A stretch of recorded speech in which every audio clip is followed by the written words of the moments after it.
Hello guys, welcome back to my YouTube channel Standard Classes. So today I'm going to continue chapter 5 production function class 11. इससे previous video में already मैं इसका part 1 upload कर चुकी हूँ and guys अब मैंने जैसा कि आप लोगों के साथ डिस्कस करा था कि ये हमारा एक सेकंड सेगमेंट चल रहा है अब माइक्रो इकोनॉमिक्स का, और ये सच में आने वाले चैप्टर सारे इंटरलिंक्ड और इंटरकनेक्टेड हैं। अगर आपको ये चीजें समझ आ गई, ट्रस्ट मी, पूरी माइक्रो के सारे कॉन्सेप्ट्स आपको ऐसे समझ आएंगे। सो प्लीज इनको ध्यान से समझना, ध्यान से करना।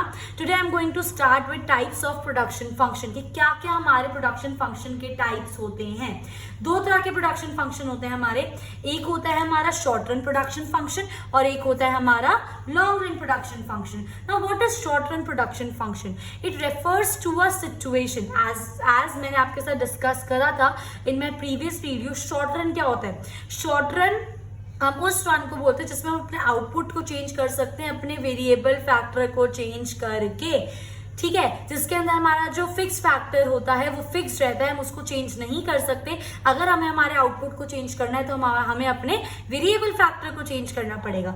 सिमिलरली लॉन्ग रन क्या होता था? लॉन्ग रन में हमारे दो तरह के फैक्टर्स होते थे, एक तो वेरिएबल फैक्टर और एक फिक्स फैक्टर। हम लॉन्ग रन में सारे फैक्टर्स को वेरिएबल कंसिडर कर लेते थे, हम अपने जो फिक्स फैक्टर्स होते थे उनको भी वेरिएबल फैक्टर मान लेते थे। ये पूरा कॉन्सेप्ट मैंने आपके साथ अपने प्रीवियस वीडियो में डिटेल में डिस्कस करा था। तो वही चीज है यहाँ पर भी कि शॉर्ट रन प्रोडक्शन फंक्शन वो होता है प्रोडक्शन फंक्शन इन विच आप अपने आउटपुट को चेंज कर सकते हो bye changing only one input. दो ही तो इनपुट है, वेरिएबल फैक्टर है और फिक्स फैक्टर, यही तो दो इनपुट है जो आप पुट कर रहे हो अपने आउटपुट को क्रिएट करने के लिए, ठीक है। So by changing only one input, मतलब by changing only variable input, अगर आपके आउटपुट में चेंज आ रहा है so that will be a short run production function. Similarly, long run production function refers to a situation when output को जब हम increase कर रहे हैं by changing all the factors, all the input, दो input है short variable and fix, और long run में हम अपने fix को भी क्या मान लेते हैं? variable। तो जब सारे ही variable हो गए तो सारे factors को change करके output में अगर कोई change आता है तो उसको हम क्या बोलते हैं? long run production function। आई होप गाइज ये चीज आपको क्लियर है। जिस बच्चे ने प्रीवियस वीडियो देखी है उसको बिल्कुल अच्छा समझ आ गया होगा, और जिसने नहीं देखी है पहले वो देख लो, ठीक है, उसके बाद ही बेटर अंडरस्टैंड होगा आपको। ओके गाइज, सो इसकी डेफिनेशन पढ़ लेते हैं। Refers to a situation when output is increase by changing only one input. Output को इंक्रीज कर रहे हैं by changing only one input और बाकी सारी चीजें हमारी अनचेंज। बाकी सारी चीजों से यहाँ पे मतलब है फिक्स फैक्टर्स क्या है आपकी? अनचेंज, ठीक है। Similarly, it refers to a situation when output is increased by increasing all the input. Output increase या decrease, कोई भी output में change आ रहा है by changing all the input। all के अंदर दो ही है आपके, variable और fix, और long run में fix भी क्या बन जाते हैं? variable, ठीक है। Simultaneously and in the same proportion, same proportion से चेंज आ रहा है, जितना वेरिएबल में उतना ही फिक्स में, सेम प्रपोर्शन से, ऑल्दो सारे वेरिएबल बन गए हैं, ठीक है। इतना क्लियर हो गया? तो शॉर्ट रन प्रोडक्शन फंक्शन को हम क्या बोलते हैं? Law of variable proportion. और लॉन्ग रन प्रोडक्शन फंक्शन को हम क्या बोलते हैं? Law of return to a scale. I hope guys ये चीज आपको समझ आ रही है। ये आपका मोस्ट इंपॉर्टेंट टॉपिक है, that is law of variable proportion, जो मैं इस वीडियो के एंड तक आपको कराऊंगी। ये चीज समझ ली ना, आप समझ लेना, एक तो 6 नंबर का क्वेश्चन बिल्कुल अच्छे से तैयार हो जाएगा, आपके एग्जाम में आएगा ही आएगा। दूसरी चीज, जो आने वाले कॉन्सेप्ट्स हैं आने वाले चैप्टर्स में, ये आ गया समझ लो, वो भी सारे आसानी से आ गए, सब कुछ इंटरलिंक्ड है, मैं इस बात की गारंटी दे रही हूँ, ठीक है। सो हम ये पढ़ेंगे at the end of this video. उससे पहले कुछ और मुझे आपके साथ टॉपिक डिस्कस करने हैं, और लॉन्ग रन प्रोडक्शन फंक्शन को law of return to a scale बोलते हैं, ये भी हम पढ़ेंगे। Okay, so let's get started with new topic, that is product. Product क्या होता है? जो हम जाकर बाय करते हैं। प्रोड्यूसर के पॉइंट ऑफ व्यू से सोचे तो प्रोडक्ट क्या होता है कि कैसे वो अपने इनपुट को ट्रांसफर करता है आउटपुट में। वो जो आउटपुट है वो प्रोडक्ट है जो वो सेल करने के लिए तैयार है ना। So it refers to a volume of goods which are produced by a firm. वो गुड्स जो प्रोड्यूस कर रहे हैं किसने? फर्म ने या इंडस्ट्री ने, during a specific period of time. Obviously बात है, उन्होंने प्रोड्यूस वो क्यों करें? सेल करने के लिए। तो प्रोडक्ट हम किनको बोलते हैं? वो goods which are produced by a firm और अ इंडस्ट्री, ठीक है, फर्दर सेल करने के लिए, that is known as product. यहाँ पर मैं आपसे एक क्वेश्चन पूछना चाहूंगी that what is the difference between a firm and a industry. ठीक है, ये एक बेसिक, बहुत ज्यादा बेसिक क्वेश्चन है एंड आई होप ये चीज आपको आनी चाहिए। सो एक छोटा सा होमवर्क है, प्लीज बताना मुझे डिफरेंस बिटवीन फर्म और इंडस्ट्री। चलो लीव इट, मैं ही बता देती हूँ, let's not leave it for homework और कमेंट सेक्शन, अभी कर लेते हैं काम। फर्म और इंडस्ट्री में क्या फर्क होता है? इंडस्ट्री क्या होती है हमारी, फर्म्स होती है छोटी छोटी शॉप्स, ठीक है, फर्म्स होंगे छोटे छोटे स्टोर्स। इंडस्ट्री के अंदर वो सारे छोटे छोटे स्टोर्स आते हैं। कहने का मतलब ये है कि सपोज ये 1 2 3 4 फर्म्स हैं और ये चारों कॉटन सेल कर रही हैं, तो उन फर्म्स को पूरा एक कॉन्सेप्ट, मतलब कि जो फर्म्स सेम प्रोडक्ट सेल कर रही हैं उन फर्म्स को अगर हम पुट टुगेदर कर दे तो वो एक पूरी इंडस्ट्री के अंडर आ जाता है। ठीक है, ये फर्म्स क्या सेल कर रही है, कॉटन कॉटन कॉटन कॉटन, तो इन सारी फर्म्स को मिला के मैं क्या बोल सकती हूँ, कॉटन इंडस्ट्री। आई मेरी बात समझ? ये हो गई छोटी छोटी आपकी फर्म्स, और इन जो सेम प्रोडक्ट सेल करती है उन फर्म्स को मिला के आपकी क्या बनती है, इंडस्ट्री। ये चीज आपको पता नहीं चाहिए, just for extra knowledge. Okay, so we are done. Product क्या होता है, गुड्स जो या तो कोई फर्म या कोई इंडस्ट्री प्रोड्यूस कर रही है at a given period of time. अब इसी के बेस पे गाइस, बहुत ध्यान से, बहुत इंपॉर्टेंट टॉपिक है, 3 हमारे टाइप के प्रोडक्ट्स होते हैं। एक होता है हमारा टोटल प्रोडक्ट, एक होता है हमारा एवरेज प्रोडक्ट, और एक होता है हमारा मार्जिनल प्रोडक्ट, जो कि बहुत ज्यादा इंपॉर्टेंट है आप लोगों के लिए समझना। अगर ये समझ लिया, आगे सब समझ लिया। आगे मेरी बात समझ। अब देखो, प्रोडक्ट अभी हमने पढ़ा क्या होता है, वॉल्यूम ऑफ गुड जो प्रोड्यूस हो रही है बाय फर्म और इंडस्ट्री, उसको बोलते हैं प्रोडक्ट। अब मैं बात कर रही हूँ टोटल प्रोडक्ट की। उससे भी पहले एक और चीज डिस्कस करना चाहूंगी, प्रोडक्शन करने के लिए हमें क्या चाहिए, इनपुट चाहिए। ऑब्वियस ही बात है, प्रोडक्शन करने के लिए मुझे वेरिएबल फैक्टर भी चाहिए और मुझे फिक्स फैक्टर्स भी चाहिए। वेरिएबल फैक्टर्स कौन होते हैं, जैसे लेबर वगैरह हो गए जिनको हम चेंज कर सकते हैं। फिक्स फैक्टर्स होते हैं हमारे फिक्स असेट्स, जैसे लैंड हो गया, मशीन हो गया, जिनको हम लॉन्ग पीरियड ऑफ टाइम तक चेंज नहीं कर सकते। तो प्रोडक्शन करने के लिए हमें वेरिएबल और फिक्स फैक्टर दोनों चाहिए। अब आ जाओ टोटल प्रोडक्ट पे। टोटल प्रोडक्ट क्या हो गया, नाम से पता चल रहा है ना, टोटल वर्ड आ गया प्रोडक्ट के आगे, मतलब टोटल क्वांटिटी ऑफ गुड्स। देखो ना, it refers to total quantity of goods which are produced by a firm during a given period of time with given input। मतलब टोटल गुड्स की production जो सारी फर्म्स या इंडस्ट्री ने करी है अपने इनपुट को यूज करके at a particular period of time is known as total product. आ रही है मेरी बात समझ? टोटल प्रोडक्ट क्या हो गया, फिर से समझो, टोटल क्वांटिटी ऑफ गुड्स, मतलब जो सारी फर्म्स ने मिलाकर या फिर जो एक इंडस्ट्री ने मिलाकर प्रोड्यूस करा है, टोटल गुड्स जितने उन्होंने प्रोड्यूस करे हैं। पर्टिकुलर पॉइंट ऑफ टाइम लिखना बहुत ज्यादा जरूरी है। देखो यहाँ पे भी डेफिनेशन में लिखा था that they have produced during a particular specified period of time. Similarly total quantity मतलब सबकी मिक्स कर दी। फर्म वन ने सपोज 10 किलो प्रोड्यूस करा है, फर्म 2 ने 20 किलो प्रोड्यूस करा है, फर्म 3 ने 5 किलो प्रोड्यूस करा है और फर्म 4 ने भी 5 किलो प्रोड्यूस करा है। तो कितना हो गया, 20 + 10 30 एंड 10 40, मतलब टोटल प्रोडक्शन कितनी हुई आपकी, 40 किलो की।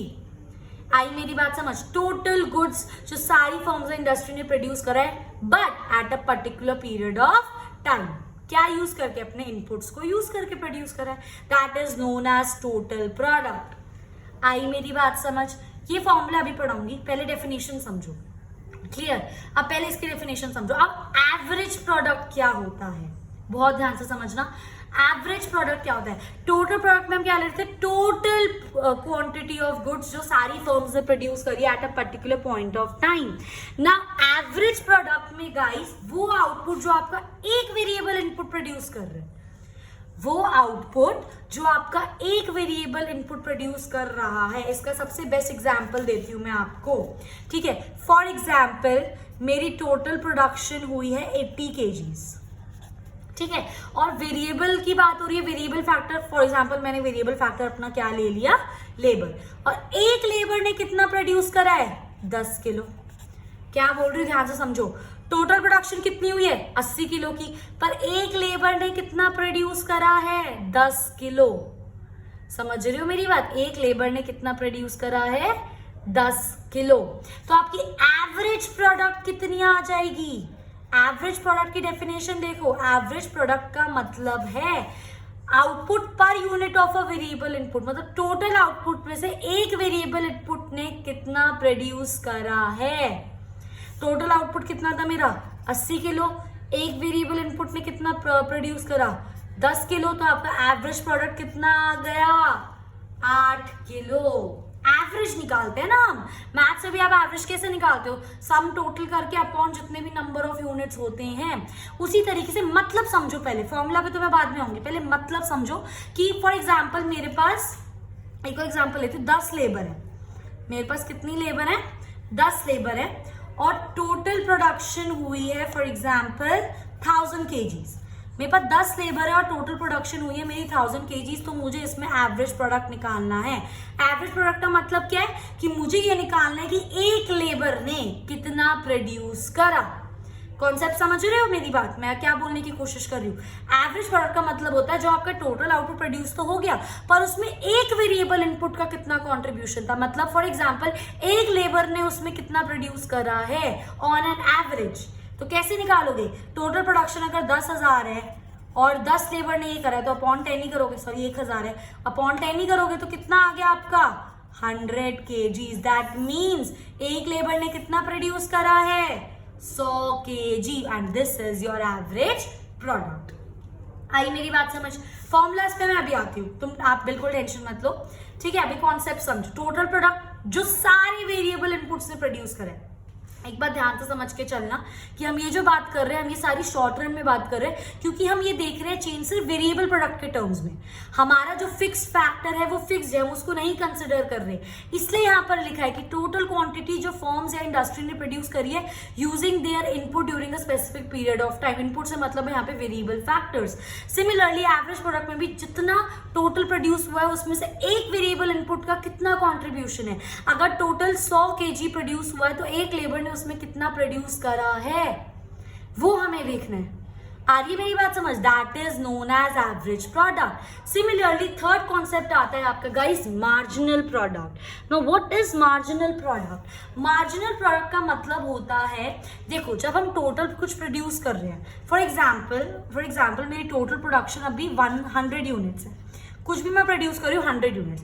अब इसके बाद मैंने 101 यूनिट मतलब एक और यूनिट बनाया, फिर मैंने एक और यूनिट बनाया 102 हो गए, फिर मैंने एक और यूनिट बनाया 103 हो गए, फिर मैंने एक और यूनिट बनाया 104 हो गए, and so on. So marginal product refers to addition to the total product when one more unit of variable factor is employed. कहने का मतलब ये है कि अगर आपकी अभी 100 यूनिट टोटल प्रोडक्शन है, टोटल प्रोडक्शन हो चुकी है, अब मैंने एक और वेरिएबल फैक्टर को ना वेरिएबल फैक्टर को एम्प्लॉय करा, मतलब मैंने एक और लेबर रखी। अब जब मैं एक और लेबर रखूंगी तो मेरी और थोड़ी ज्यादा प्रोडक्शन होगी।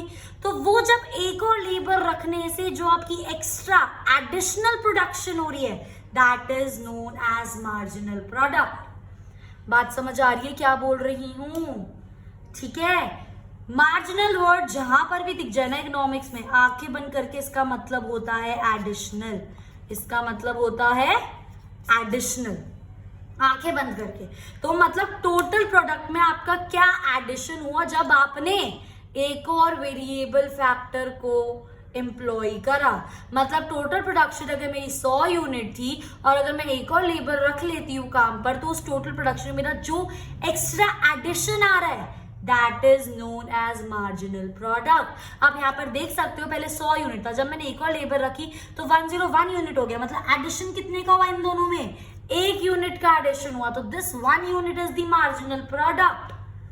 बात समझ आ रही है मेरी, मैं क्या बोल रही हूँ, क्लियर हो रहा है what I am trying to say guys. Please इस चीज को ध्यान से समझो, बहुत जरूरी है आप लोगों के लिए ये चीज समझना, ठीक है।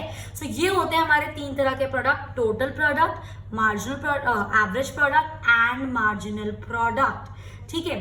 अब इनके formulas, that is TP is equals to summation of M, AP is equals to TP upon quantity, या TP is equals to AP into Q, MP is equals to TPN minus TPN minus 1, MP is equals to change in TP upon change in Q। मैं चाहूँ तो ये आपको ऐसे ही learn करने के लिए दे दूँ, ठीक है। ऑल्दो आपको लर्न करने पड़ेंगे, but I will explain you guys कि ये फॉर्मूलाज कैसे आए, कहाँ से आए, कैसे बने, क्योंकि वो चीज मेरे लिए आपको समझाना ज्यादा इंपॉर्टेंट है। ठीक है, कि अगर हमें टीपी दे रखा है तो हम एमपी कैसे निकालेंगे, अगर हमें एमपी दे रखा है तो हम टीपी कैसे निकालेंगे, अगर हमें टीपी दे रखा है तो हम एपी कैसे निकालेंगे। समझ रहे हो मेरी बात। सो ये चीजें आपको पता होनी चाहिए। ठीक है गाइस, एक मैंने आपके लिए यहाँ पे एग्जाम्पल पिकअप करा है। ठीक है, हमें यहाँ पे क्वेश्चन दिया हुआ है, we have to calculate what, AP and MP. ये दो चीजें हम लोगों को निकालनी है और हमें वेरिएबल फैक्टर दे रखा है, that is your 0 to 5, 0, 1, 2, 3, 4 and 5। ठीक है, और आपको टीपी दे रखा है, आपको टोटल प्रोडक्शन दे रखा है। Total production is what, 0, 8, 20, 28, again 28 and then you have 25। इसको वेरिएबल फैक्टर मान लो या क्वांटिटी। मतलब वेरिएबल फैक्टर का मतलब है जब मेरी 0 लेबर थी तो मेरी टोटल प्रोडक्शन 0 थी। अब जब मेरी 1 लेबर आ गई तो मेरी कितनी हो गई टोटल प्रोडक्शन, 8। जब मैंने एक और लेबर एम्प्लॉय करी, 1 से 2 आ गए तो कितनी प्रोडक्शन हो गई, 20। जब मैंने एक और लेबर एम्प्लॉय करी तो कितनी प्रोडक्शन हो गई, 28। जब मैंने एक और एम्प्लॉय लगाया तो 28 ही रही मेरी प्रोडक्शन, और जब मैंने एक और एम्प्लॉय लिया तो मेरी टोटल प्रोडक्शन कितनी हो गई, 25। इसको ऐसे पढ़ते हैं। अब आपको निकालना क्या है, ध्यान से समझो। हमें निकालना है एपी। सबसे पहले हम एपी निकालते हैं। मैंने अपना फॉर्मूला तो मैं अभी लर्न करा ही रही हूँ, एक और कॉन्सेप्ट समझो। एपी का मतलब क्या था कि जब टोटल प्रोडक्शन दे रखी है वो कितने लेबर ने प्रोड्यूस करी है। फॉर एग्जांपल यहाँ पे 0 प्रोडक्शन है मेरी और 0 लेबर ने प्रोड्यूस करी है, तो मतलब एपी कितना हो गया मेरा, 0 ही तो हुआ।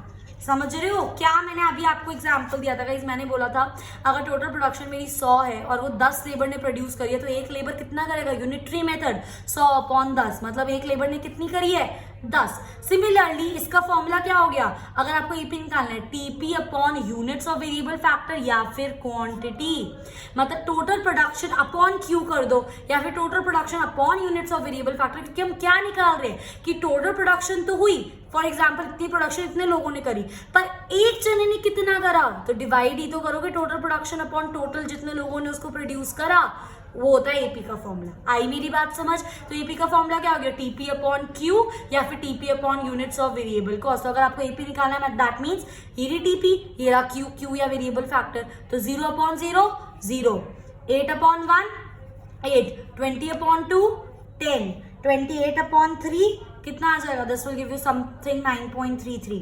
28/4 7 एंड 25/5 5। आई मेरी बात समझ। तो एपी का फॉर्मूला आपका क्या हो गया, टीपी अपॉन क्यू। ये क्यू क्या है, units of variable factor, quantity of variable factor. इतनी बात समझ आई। सिमिलरली गाइस, अगर आपको एपी दे रखा हो और आपको टीपी निकालना हो तो मैं क्या कर दूं, इसको आप मल्टीप्लाई कर सकते हो, डिवाइडर आ जाके क्या हो जाएगा, मल्टीप्लाई। तो अगर मैं एपी इंटू क्यू कर दूंगी तो मेरे पास क्या आ जाएगा, टीपी। ये दो फॉर्मूले समझ आए। एपी निकालना है तो टीपी अपॉन क्यू, और अगर फॉर एग्जांपल टीपी निकालना होता, एपी और क्यू आपको दे रखा होता तो क्या कर देते आप, एपी इंटू क्यू। चेक कर लो, 0 × 0 0, 8 1 8, 10 2 20, 9.33 इंटू 3 करोगे अप्रॉक्स 28 आएगा, 7 4 28, 5 5 25। आई होप इतना समझ आ गया। टीपी एपी कैसे निकालेंगे, टीपी अपॉन क्यू, और इसी फॉर्मूला से अगर मैं एपी इंटू क्यू कर दूं तो मेरे पास क्या आ जाएगा, टीपी। इतनी बात हमें क्लियर है। अब आ जाओ आप अपने एमपी पर। एमपी कैसे निकालते हैं, एमपी क्या होता है, एडिशन। मतलब एक और जब मैंने यूनिट, एक और मैंने लेबर को रखा तो कितना एडिशन हुआ टीपी में, एक और मैंने लेबर रखा तो कितना और एडिशन हुआ टीपी में। समझ रहे हो मेरी बात। जैसे कि मैंने आपको यहाँ पर एग्जाम्पल दिया था, 100 यूनिट थे, जब मैंने एक और लेबर रखा तो 2 यूनिट बढ़ गए, जब मैंने एक और लेबर रखा तो 2 यूनिट और बढ़ गए, जब मैंने एक और लेबर रखा तो सिर्फ 1 यूनिट बढ़ा। तो ये मेरा एडिशन है। देखो ये टीपी था, ये भी टीपी है, पर जब मैंने एक और लिया तो इन दोनों में डिफरेंस कितने का आ रहा है, 2 का। इन दोनों में डिफरेंस कितने का आ रहा है, 2 का। इन दोनों में डिफरेंस कितने का आ रहा है, 1 का। मतलब एक लेबर रखने से आपका टीपी कितने से बढ़ा, दैट इज योर एमपी। तो अगर आपको निकालना हो तो आप इसको कैसे निकालोगे, सीधा माइनस कर दो ना। देखो ये था मेरा 0, ऊपर तो कुछ नहीं था। हमेशा याद रखना जब भी यहाँ पर ऐसा कुछ हो 0 और उसके ऊपर आपके पास डेटा ना हो तो हम इसको हमेशा डैश लेंगे, क्योंकि ऊपर की टीपी तो मुझको नहीं पता ना क्या थी। मुझे नहीं पता ना ऊपर टीपी कितना था, कितने से वो 0 पे आया, तो हमेशा फर्स्ट एमपी का कॉलम क्या होता है, डैश। अब सेकंड पे आ जाओ, पहले 0 था टीपी, अब जब आपने एक अपना वेरिएबल फैक्टर एम्प्लॉय करो तो आपका ये टीपी कितना हो गया, 0 से 8 हो गया। दैट मीन्स चेंज कितने का आया, 8 का। समझ रहे हो मेरी बात, ऐसा समझो, 8 में से 0 गया 8, 20। अब देखो जब 8 था, 8 से अब जब तो आपने एक और एम्प्लॉय करा तो आपका कितना हो गया, 20। अब ये 20 टीपी हो गया, पहले 8 था अब 20, पर चेंज कितने का आया, चेंज कैसे निकालोगे, this minus this, so 20 minus 8 will give you what, 12। Then next 20 से अब 28 हो गया, चेंज कितने का आया, that is 28 minus 20, this will give you what, 8। Again जब आपने एक रखा तो 28 रहा, तो change 28 minus 20, this will give you 0। जब आपने एक और रखा तो क्या हो गया आपके लिए, 28 से 25 फॉल हो गया, पर चेंज कितने का आया, 25 minus 28, and this is your -3। आई मेरी बात समझ कि क्यों निकाल रहे हैं हम ऐसा। अब आप इसके फॉर्मूला को समझो, देखो TPn minus TPn minus 1, formula क्या है मेरा, MP निकालने का, TPn माइनस TPn माइनस 1। यहाँ पे ये जो n है ये क्या है आपका, ये यूनिट, कि अगर मैं सबसे पहले TPn को मैं 0 ले लूं तो TP0 minus TP0 minus 1 negative चला जाएगा ना, क्या आ जाएगा ये, TP0 माइनस TP माइनस 1, तो ये वाली चीज है। TP0 तो ये रहा आपका TP0 है ना, इसमें से हमें -1 जो हमारे पास है नहीं तो इसलिए हमने इसको क्या लिया, डैश लिया। अब दूसरा समझो, दूसरा आपको बहुत अच्छे से समझ आएगा, ठीक है। दूसरा समझो, TP अब मैं 1 ले लेती हूँ, n मतलब नंबर ऑफ यूनिट्स, ठीक है। मैं 1 TP1 माइनस TP1 माइनस 1, यही तो फॉर्मूला है ना। फॉर्मूला क्या है, TPn माइनस TPn माइनस 1, तो n की जगह 1, तो TP1 माइनस TP1 माइनस 1, तो क्या हो गया, TP1 माइनस TP1 माइनस 1 0, मतलब TP1 में से TP1 मेरा कितना है, 8, इसमें से मुझे क्या माइनस करना है, TP0, तो 8 minus 0 that is 8 minus 0 that is 8। आई मेरी बात समझ। एक और समझो, अब अगर मैं n को 2 ले लेती हूँ तो TP2 minus TP2 minus 1, 2 minus 1, तो क्या हो गया, TP2 minus TP1, that means TP2 कितना है 20 और TP1 कितना 8, 20 माइनस 8 विल गिव यू 12। ठीक है, चाहते तो डायरेक्ट ये फॉर्मूला रटवा भी सकती थी, बट आपने बात समझी कि जब 0 से मैंने एक और लगाया 8 तो 8 हो गया मेरा TP, पर चेंज कितने का आया, चेंज कैसे पता लगा, दिस माइनस दिस। सिमिलरली जब मैंने एक और एम्प्लॉय करा तो 8 से 20 हो गया, TP 20 हो गया, पर चेंज कितने का आया, 20 में से 8 माइनस करूंगी तभी तो आंसर आएगा। उसी तरीके से ये फॉर्मूला होता है, TPn minus TPn minus 1। Similarly guys MP निकालने का एक और फॉर्मूला होता है, that is change in TP upon change in quantity. Change in TP, देखो इस बार फर्स्ट वाले का तो ब्लैंक होता है, सेकंड पे देखो अब मेरा 8 से 20 आ गया, चेंज क्या होता है, second minus first, that is 20 minus 8 upon change in quantity, 1 से 2 आ गई तो दैट मीन्स 2 माइनस 1, चेंज क्या निकालते हैं, सेकंड माइनस फर्स्ट। तो अब आंसर सॉल्व करो, 20 में से 8 गया, क्या बचा 12, 2 में से 1 गया 1, देख लो आंसर सेम है 12। एक और करके देखते हैं, फॉर एग्जाम्पल मैं ये वाला दे रही हूँ, ये वाला लेते हैं 28 से 25, देखो चेंज यहां से लेकर यहां तक जा रहे हैं, तो change 25 minus 28 upon change in quantity that is 5 minus 4, तो क्या हो गया -3 upon 1 and your answer is -3। आई मेरी बात समझ। तो ये होते हैं आपके दो फॉर्मूला जब आपको MP निकालना हो TP से, या तो TPn माइनस TPn माइनस 1 ऐसे माइनस कर दो, या फिर change in TP upon change in quantity कर लो, वो भी आपका क्या हो गया MP का फॉर्मूला। और दोनों फॉर्मूलाज मैंने आपको बता दिए। अब क्वेश्चन आता है गाइस, अगर आपको MP दे रखा है और आपको क्या निकालना है, TP निकालना है, तो हम कैसे करेंगे। देखो ये मेरा TP, इस वाले MP से अब मैं TP निकाल के आपको दिखा रही हूँ। मैंने यहाँ पे समेशन ऑफ MP लिखा है, मतलब MP को हम ऐड कर दो ना। देखो पहले यहाँ पे कुछ नहीं था, अब मैंने 8 प्रोड्यूस करे तो मतलब 0 + 8 8। अब मैंने एक्स्ट्रा 12 प्रोड्यूस करे, मतलब मेरे पास 8 थे, अब मैंने उसमें 12 और ऐड कर दिए तो कितना हो गया 20। अब 20 में मैंने और 8 प्रोड्यूस कर दिए तो कितना हो गया 28, क्योंकि ये तो एडिशनल चल रहा है ना। बात को समझो, ये मेरा 0 था, अब मैंने 8 एक लेबर आ गया तो मैंने 8 प्रोड्यूस हुए तो 8 मैंने ऐड कर दिया। अब मैं इतना प्रोड्यूस कर चुकी हूँ, अब जब मैंने एक और लेबर लगाया तो उसने 12 प्रोड्यूस कर दिए मिलकर दोनों ने, तो 8 + 12 20, 20 + 8 28, 28 + 0 28, 28 + -3, 28 + -3 will give you what 25। Check कर लो, सेम है TP। आ रही है मेरी बात समझ? तो अब ट्रिक बताती हूँ मैं आपको। टीपी से एमपी निकालना है, फर्स्ट वाला छोड़ के माइनस कर दो। 8 में से 0 गया, 20 में से 8 गया, 28 में से 20 गया, 28 में से 28 गया, 25 में से 28 गया। सिंपल। एपी निकालना है टीपी से, तो क्या फॉर्मूला है? TP upon Q. चेंज नहीं है, simple TP divide by Q. और अगर आपको टीपी निकालना है, एपी और क्यू दे रखा है, तो एपी इंटू क्यू। अब अगर आपको एमपी टीपी से निकालना है, वो मैंने आपको बता दिया, आप डायरेक्ट माइनस कर सकते हो। दो फॉर्मूला थे, एक हो गया TP N minus TP N minus 1, एक हो गया change in TP upon change in quantity. Similarly guys, अगर आप हमें एमपी दे रखा है और हमें टीपी निकालना है, तो ये हो गया 0। अब 0 plus 8, 8 plus 12, 20, 20 plus 8, 28, 28 plus 0, 28, 28 plus minus 3, that will give you 25. तो ये होती हैं कुछ ट्रिक्स जिसके बेस पे हम ऐसे सॉल्व इनको कर सकते हैं। आई होप गाइज ये चीज आपको क्लियर है। In my next video I will be discussing one more अच्छा सा न्यूमेरिकल इसके बेस पर, इसके फॉर्मूलाज के बेस पे with you guys, and then I will be starting with law of variable proportion. वैसे स्टार्ट तो मुझे अभी करना था, बट स्टिल ऑलरेडी वीडियो हो चुकी है, थोड़ी length 25 minutes, I am already done. कोई बात नहीं, टाइम बहुत सारा है हमारे पास, हम अच्छे से करेंगे। आपको एक एक चीज अच्छे से समझ आनी चाहिए। I don't have to rush with the syllabus, ठीक है? तो नेक्स्ट वीडियो बहुत ज्यादा इंपॉर्टेंट है। मैं इसके एक न्यूमेरिकल आपके साथ डिस्कस करूंगी जिससे आपको टीपी, एमपी और एपी का कॉन्सेप्ट और अच्छे से क्लियर हो जाए, and then I will be discussing with law of variable proportion, which is very very very important आप लोगों के पढ़ने के लिए। आई होप गाइज ये चीज आपको क्लियर है। अगर आपको यहाँ तक कोई भी डाउट हो, प्लीज फ्रीली कमेंट करो, मुझसे पूछो, I will definitely answer your queries. So if you like my video, do like, share and subscribe my YouTube channel, and thanks for watching.